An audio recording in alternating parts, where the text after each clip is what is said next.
असदुद्दीन ओवैसी के लाख जतन करने के बावजूद भी लालू यादव तेजस्वी यादव ने मिलकर उनको ठेंगा दिखा दिया है। कह दिया है कि भाई अगर आप भाजपा को हराना चाहते हैं तो ऐसा कीजिए, इस बार आप चुनाव ही मत लड़िए। ये बात वाकई असदुद्दीन ओवैसी की भावनाओं को आहत कर सकता है, इससे वो परेशान हो सकते हैं। लेकिन आप सोचिए एक बार कि पशुपति पारस जैसे नेता को अपने पार्टी में शामिल कराने वाला आरजेडी आखिरकार असदुद्दीन ओवैसी को साइडलाइन क्यों कर रहा है, उनके साथ गठबंधन में क्यों आना नहीं चाहता, ये आपको इस वीडियो के अंत तक पता लग जाएगा। साथ ही आपको यह भी पता लग जाएगा कि अब असदुद्दीन ओवैसी का अगला मूव क्या हो सकता है, क्या इससे आरजेडी धराशायी हो सकती है और क्या एमवाई समीकरण टूट सकता है। पूरी कहानी आपको बताएंगे विस्तार पूर्वक, लेकिन उससे पहले मेरा परिचय जान लीजिए। मेरा नाम है रजत और आप जनता जंक्शन देख रहे हैं। आइए वापस लौटते हैं इस बात के ऊपर कि भाई साहब असदुद्दीन ओवैसी ने लेटर तक लिखा।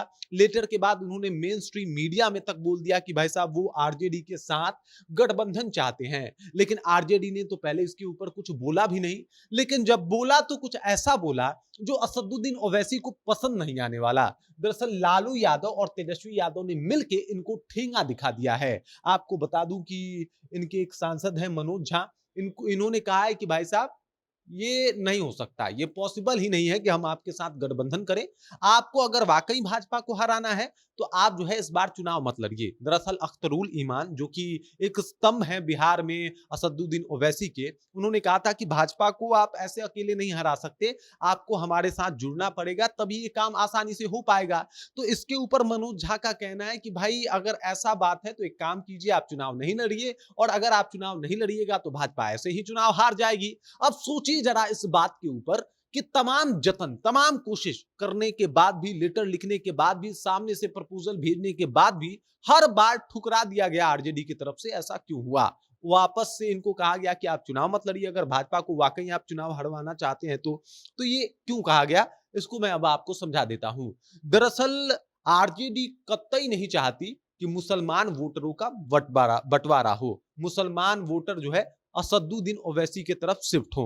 अब सोचिए असदुद्दीन ओवैसी अगर आरजेडी से चुनाव लड़ते तो कम से कम 15 सीट लेते, और अगर 15 सीटों पे चुनाव लड़ते तो भाई साहब कम से कम 12 सीट ये जीत भी जाते, क्योंकि ये वहीं से चुनाव लड़ते जहां पे मुस्लिम बहुल आबादी हो और मुसलमान इनको अपना नेता मानते हैं। अब जब 12 सीट पे इनके विधायक होते और खुदा ना खास्ता तेजस्वी की सरकार बन जाती तो उसमें ये मंत्रिमंडल का मांग करते, उसमें अपना एक मंत्री भी रखते, और उसके बाद बिहार में असदुद्दीन ओवैसी का पैर जम जाता, उनको एक राजनीति करने का आधार मिल जाता, और यहां से शुरू होता मुस्लिम वोट का बंटवारा, जहां पे तमाम मुसलमान असदुद्दीन ओवैसी पे अपना भरोसा जताना शुरू कर देते। और इसी वजह से लालू प्रसाद यादव ने बड़ा दूर का सोचा। सबको पता है कि भाई साहब मास्टरमाइंड है, इनको पूरा पता होता है लेखा जोखा कि क्या हो सकता है इसके बाद, और इसी वजह से इन्होंने असदुद्दीन ओवैसी को कहा कि ना, हम आपके साथ गठबंधन में आ नहीं सकते, हम आपके साथ गठबंधन कर नहीं सकते।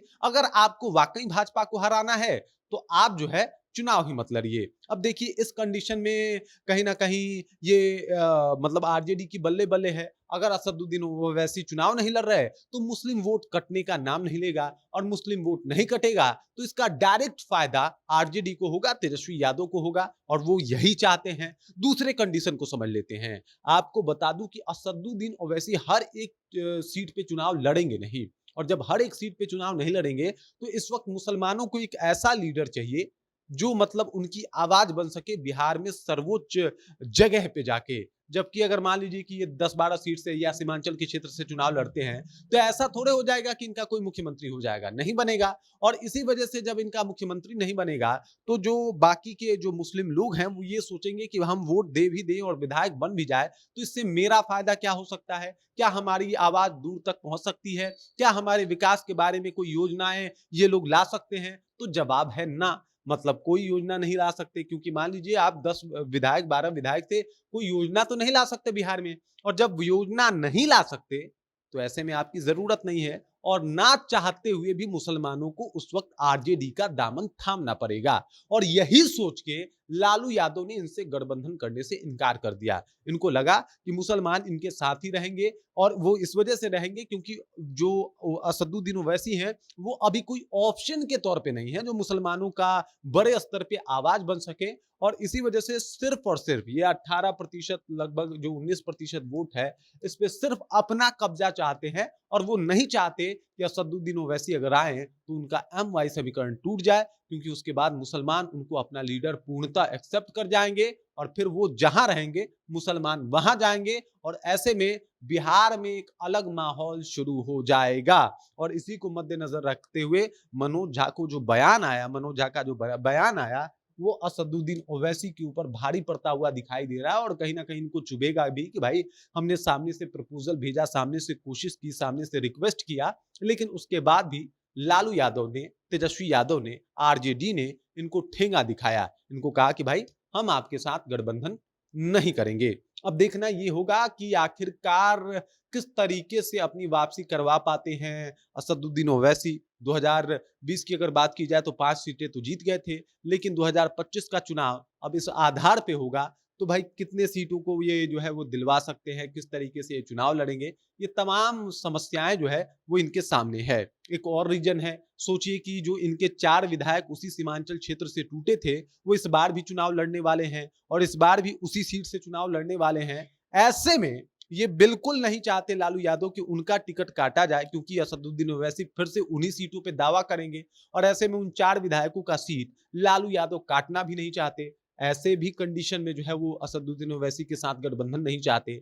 लेकिन इसका फायदा होगा या नुकसान होगा ये तो बिहार विधानसभा चुनाव 2025 के बाद जब रिजल्ट आएगा तो पता चलेगा। लेकिन अभी असदुद्दीन ओवैसी को बुरा लगा है, बात उनके आत्मसम्मान की है। देखते हैं आगे आगे वो क्या करते हैं, क्या वो RJD का खेल बिगाड़ पाएंगे, क्या वो MY समीकरण तोड़ पाएंगे।